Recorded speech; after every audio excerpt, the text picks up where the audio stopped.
नमस्कार मित्रों, स्वागत है एक बार फिर से आपका अपने ही चैनल जेवी डिवोशनल में। आज हम प्रकरण देख रहे हैं कि अंगद किस प्रकार से अपना वर्चस्व, अपने स्वामी का वर्चस्व रावण की सभा में अडिग रूप से अपने पैरों को डिगा करके दे रहे हैं कि इस पैर को यदि कोई हिला मात्र दे, किंचित मात्र भी इधर से उधर खिसका दे, तो मैं मेरे प्रभु श्री राम जी की तरफ से ये वचन देता हूं कि मैं इसी क्षण सारी सेना लेकर के अपनी हार मानते हुए लंका से वापस चला जाऊंगा। बहुत बड़ी बात कह दी अंगद ने, लेकिन उसके पीछे भरोसा उससे भी 100 गुना ज्यादा बड़ा था।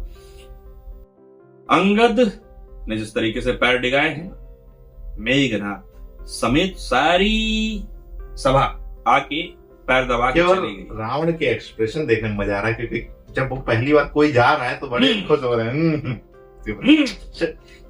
मैं जाता था होता नहीं कि यहाँ पे मैं होता तो हरा देता है, यहाँ मैं होता तो हरा देता। वो लेकिन अपने आप को उस जगह पर रख के थर्ड पर्सन पर्सपेक्टिव से मैं कर सकता था, लेकिन दृश्य अच्छा दिखाया, दोहे भी बहुत अच्छे यूज किए गए। बस ये जो सीन है थोड़ा और पावरफुल बनाते तो और एंजॉय करते हम लोग वीएफएक्स के साथ। पैर उखाड़ते वक्त मेघनाथ जब पैर उखाड़ जमीन छूट रहा हो, जमीन चिटकने लगे, गड़ जाए पैर, हाँ जमीन चिटकने लगे कि हाँ देखे आदमी कि नहीं, मेघनाथ में भी कम रौला नहीं है, कम दम नहीं है। अगर अंगद में दम है तो मेघनाथ में भी कम दम नहीं है। मेघनाथ ने पूरी ताकत उठाई, लेकिन धरती उखड़ रही है, ऐसा करके कुछ दिखाते तो मजा। और पैर जब उन्होंने रखा था तो चिटक जाना चाहिए था, वैसा कुछ दिखाते तो इम्पैक्टफुल लगता। और उनके जो असुर हैं वो भी कमजोर लग रहे हैं। हम लोग कुछ ज्यादा अच्छा सोच रहे हैं क्या?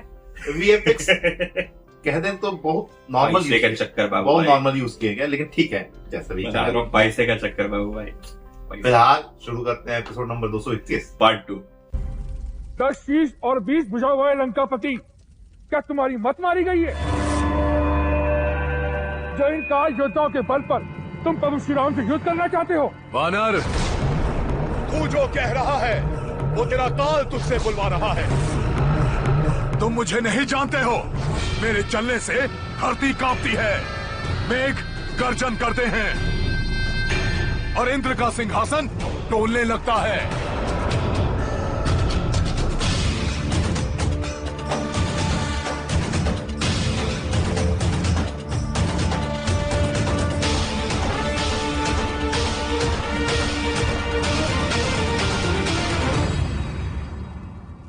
लंकेश, एक बार पुनर्विचार कर लो।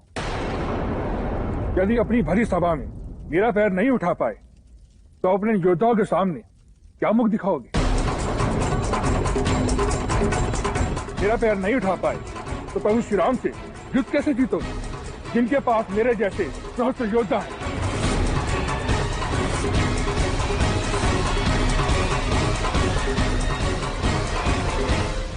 नहीं लंकेश,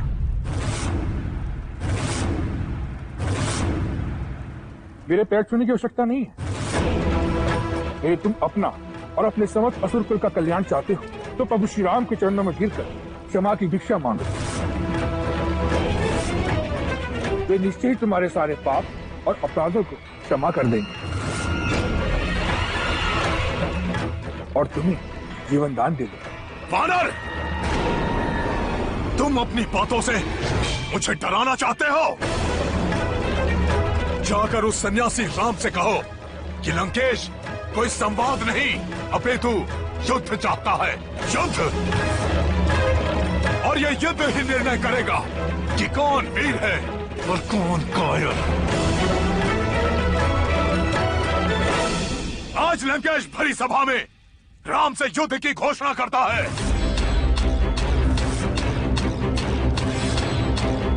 अब उस राम और उसकी वानर सेना को रावण के प्रकोप से कोई नहीं बचा सकता, कोई नहीं।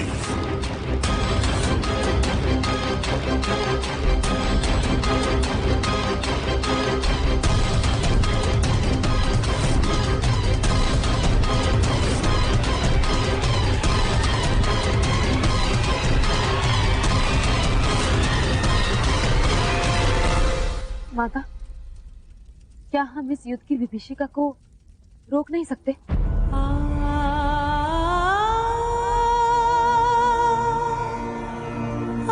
सुलोचना, युद्ध में विजय किसी की भी हो,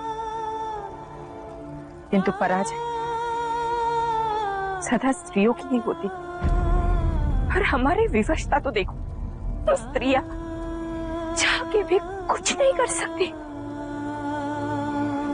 अपनों के बिछड़ने की प्रतीक्षा के अतिरिक्त।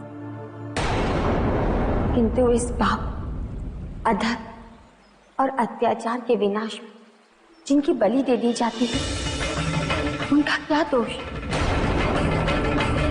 उन विधवा स्त्रियों का क्या दोष जिनके पतियों को युद्ध की ज्वाला में झोंक दिया जाता है? उन बालकों का क्या दोष जिनके सर से पिता का हाथ सदैव के लिए छीन लिया जाता है?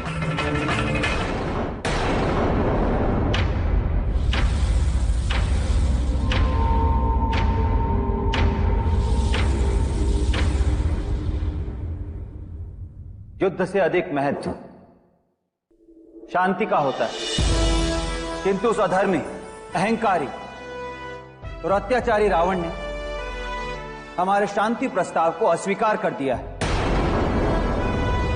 और इसीलिए धर्मानुसार धर्म और नीति से रहित अत्याचारी राजा को दंड देना एक शूरवीर योद्धा का प्रथम कर्तव्य है। मैं दशरथ नंदन राम अपने कुल की मर्यादा के लिए, धर्म की स्थापना हेतु और सज्जन प्राणियों की रक्षा के लिए उस अधर्मी रावण के विरुद्ध संग्राम की उद्घोषणा करता हूं।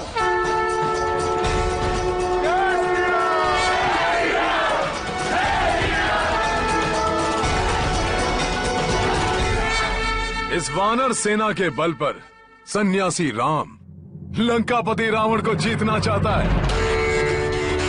इन सब की मृत्यु आ गई है और ये सब लंका की धरती पर पहुंच गए हैं। देखो मेघनाथ, इस सन्यासी के कुमति के कारण ये सब निरीह और निर्दोष वानर अपने प्राणों की बलि देने यहां तक चले आए। और ये वनवासी राम कितना मूर्ख है। सुना है इसने एक पत्नी व्रत धर्म का पालन किया है, इसीलिए तो सीता के मोह में उसके पीछे पीछे अपनी मृत्यु तक आ पहुंचा है। कल प्रातःकाल सूर्य की पहली किरण के साथ इस धर्म युद्ध का प्रारंभ होगा।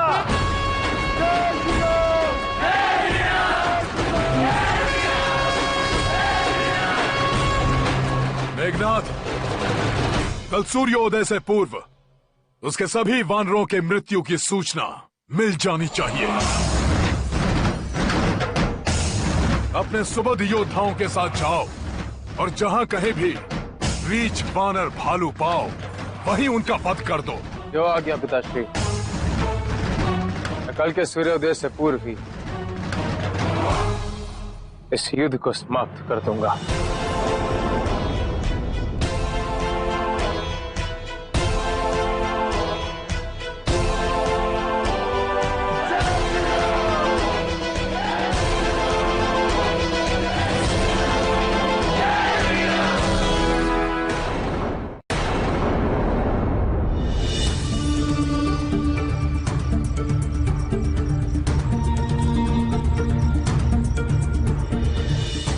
क्या हुआ?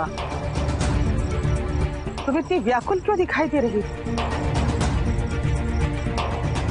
पता नहीं क्यों माता, किंतु मेरा हृदय अत्यंत व्याकुल हो रहा है। ऐसा लग रहा है जैसे कुछ अनिष्ट होने वाला है। इंद्रजीत मेघनाथ की, इंद्रजीत मेघनाथ की, इंद्रजीत मेघनाथ की।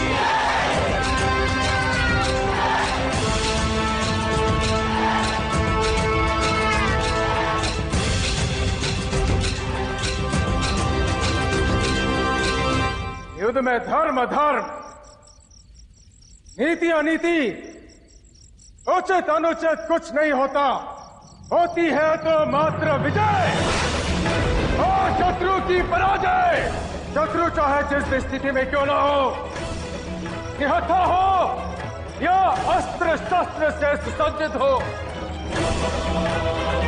हमें केवल युद्ध करना है, वध करना है, विजय प्राप्त करनी है। और इस लक्ष्य की प्राप्ति के लिए हमें अपने हर एक शत्रु का वध करना होगा। शत्रु चाहे जिस स्थिति में क्यों ना हो, आज यहां से लंका की धरती से एक भी वानर जीवित नहीं जाना चाहिए।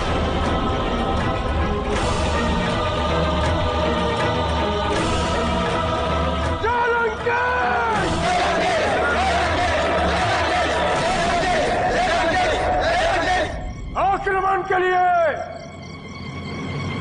प्रस्थान किया जाए।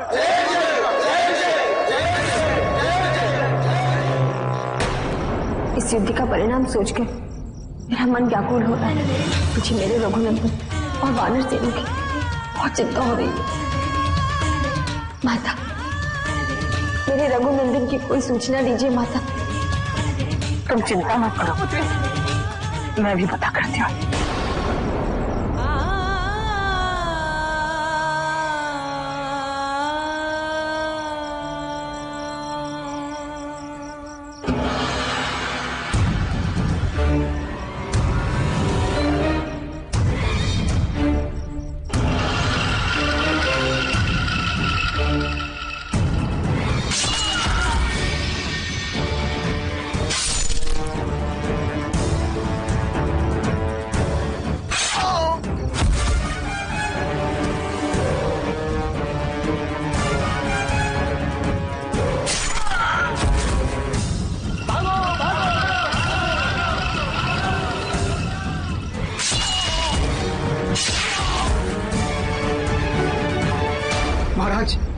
महाराज,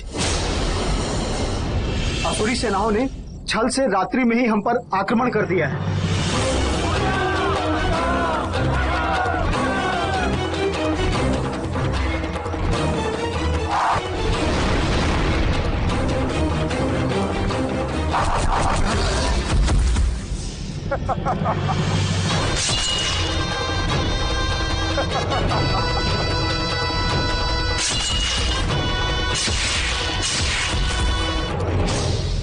ये काल रात्रि है।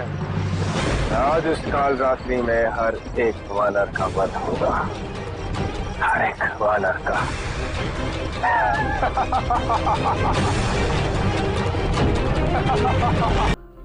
मेघनाथ ने इतनी पावरफुल स्पीच दी है अपनी सेना को। देखिए एक बात समझिए कि धर्म का पालन करना मुश्किल है, लेकिन अधर्म का पालन करना बिल्कुल भी मुश्किल नहीं, कि जो धर्म में करना है वह धर्म में नहीं करना। विश्व की इस वक्त करंट सिचुएशन में विश्व की सबसे बड़ी सेना के सामने, सबसे प्रतापी सेना के सामने वानर सेना लेकर के प्रभु श्री राम जी खड़े। तो मनोबल आप समझ सकते हैं कितना ऊंचा करना पड़ा होगा किसको? प्रभु श्री राम जी को, अपनी सेना। और उसी सेना के ऊपर रात में ही, अंधकार में ही जब ऐसी हमले की बात सुनने को मिले तो सेना का मनोबल कैसा होगा? भले कल युद्ध हो ना हो एक अलग की बात है, लेकिन मनोबल सोच के देखिए कि युद्ध होने से पूर्व ही मृत्यु की सूचनाएं प्रसारित होने लगी। युद्ध की नियमावली अलग होती है, उस अकॉर्डिंग मेघनाथ की अलग है। मेघनाथ की अलग है। मेघनाथ ने बोला बोलो जुआ केसरी।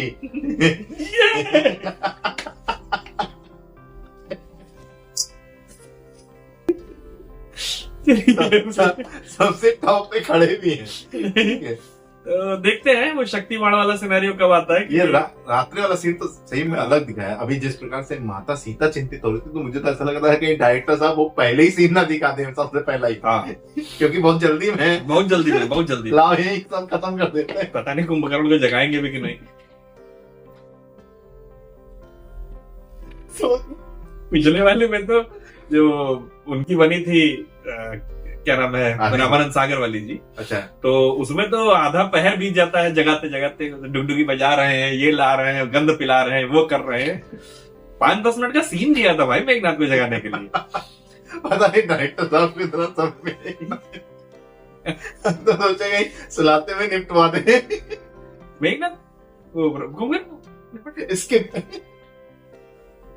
नहीं, अब इसके बाद आता है क्या, जैसे एक फ्लैश, एक छोटा सा वो आ जाए, वो प्रभु श्री राम जी ने अपने वर्चस्व का पहले मारा इनको, फिर मारा इनको, फिर ये किया, फिर वो किया, काम खत्म हो गया, रावण की लाश दिखा देंगे। ऐसा नहीं होगा, ऐसा नहीं होगा, क्योंकि इंपॉर्टेंट सीन है। लेकिन जितनी जल्दी में ऐसा कर सकते थे, जिस प्रकार से अभी युद्ध तुरंत वहां से आया, शुरू ही हो गया। चलिए, मुझे लग रहा है माता सीता की दृष्टि के हिसाब से यहाँ पे देखिए, यहाँ पे रोल महम जो है वो प्रभु श्री राम जी का। तो उस सीरीज के अकॉर्डिंग जब युद्ध समाप्त हो जाएगा तब तो शायद ज्यादा इम्पोर्टेंट सीन माता के होंगे। हाँ। तो उस हिसाब से ऐसा एक हाँ। हमारे सब्सक्राइबर ने कमेंट भी हमको किया था कि युद्ध तो बहुत जल्दी खींच देंगे, लेकिन उसके बाद के जो सीन है, Sequence जब है। माता जी का प्रलाप चालू होगा, जब वहां पे हाँ। उनसे अग्नि परीक्षा मांगी जाएगी, सारी चीजें चालू क्योंकि होंगी। वो इस सीरीज के हिसाब से ज्यादा एग्जैक्टली, क्योंकि अभी तक जब भी हम रामचरितमानस पढ़ते हैं या जो चीजें होती हैं, उसमें प्रभु श्री राम जी की विजय यात्रा समाप्त होने बाद बात खत्म। मतलब उसके बाद लौकुश वाला कांड जो है वो बहुत छोटा दिखाया हुआ है। फिलहाल सीरीज में हम लोग बहुत मजे ले रहे हैं, आप लोग लीजिए थोड़ा सा। लौकुश के साथ में जो माता सीता जी के साथ घटित हुआ, जो उस आश्रम में घटित हुआ, जिस तरीके का उन्होंने जीवन काटा, वो किस तरीके से इसमें दिखाया है, किस सोच के हिसाब से उन्होंने ये जीवन काटा, किस दृढ़ता के साथ उन्होंने ये जीवन काटा, ये देखने में आएगा मजा आखिर में, ऐसा लगता है। फिलहाल इस एपिसोड को मित्रों करना होगा यहीं समाप्त। तब तक के लिए राधे राधे।